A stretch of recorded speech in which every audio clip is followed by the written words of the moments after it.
Teror kepala babi dan bangkai tikus ke kantor redaksi Tempo beberapa waktu lalu jadi sorotan publik dan dianggap sebagai tindakan kriminal. Pasalnya, dalam dunia kriminal, pengiriman bangkai ataupun tubuh bagian hewan yang telah mati bukanlah hal baru. Ada makna-makna teror tertentu dari pengiriman bagian tubuh ataupun bangkai hewan yang dikirim sebagai sebuah pesan untuk penerimanya. Apa saja makna di baliknya? Melansir jurnal kriminologi tahun 2019, ada sejumlah makna dan pesan yang ingin disampaikan atas kiriman paket bangkai ataupun tubuh hewan.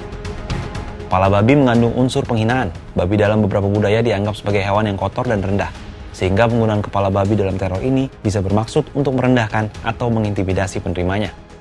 Selain itu, dalam konteks kriminalitas dan teror, kepala babi sering digunakan sebagai simbol ancaman atau peringatan agar korban menghentikan aktivitas tertentu.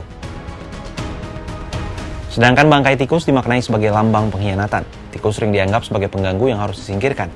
Dalam simbolisme, tikus dikaitkan dengan sifat-sifat negatif seperti pengkhianatan, ketidakjujuran, dan ketakutan terhadap masa depan.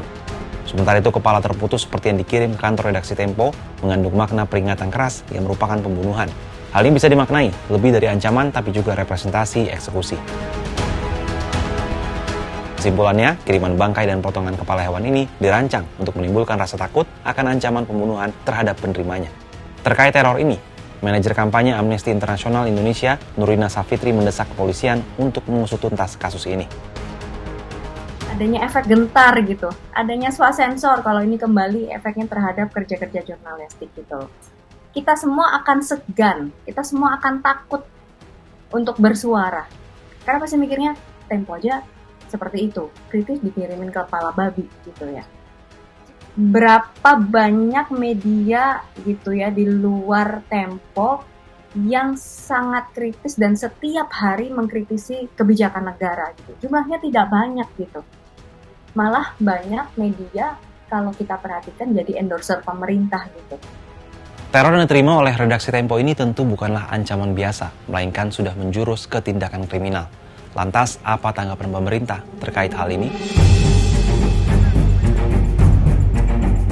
Kapolri Jenderal Listio Sigit Prabowo dalam keterangan di Medan, Sumatera Utara, Minggu 23 Maret memastikan akan mengusut kasus teror terhadap redaksi Tempo. Peristiwa di media Tempo, saya sudah perintahkan kepada Kabarreskrim untuk melaksanakan penyelidikan lebih lanjut. Dan saya kira kita semua tentunya akan memberikan pelayanan yang terbaik untuk bisa menindaklanjuti hal-hal tersebut. Sementara itu, Menteri Komunikasi dan Digital Mutia Hafid dalam keterangan di Jumat 21 Maret di Jakarta menyayangkan teror yang dilayangkan kepada redaksi Tempo.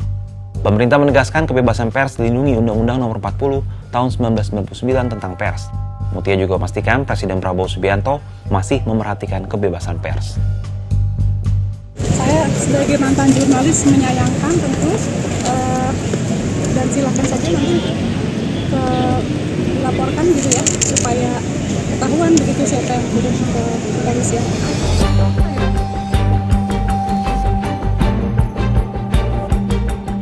Teror kepala babi dan bangkai tikus ini bukan hanya ancaman terhadap redaksi Tempo, melainkan juga ancaman terhadap kebebasan pers dan kebebasan berpendapat.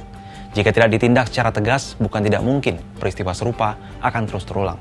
Kalau menurut sahabat Kompas, gimana tanggapannya terkait kasus teror ini?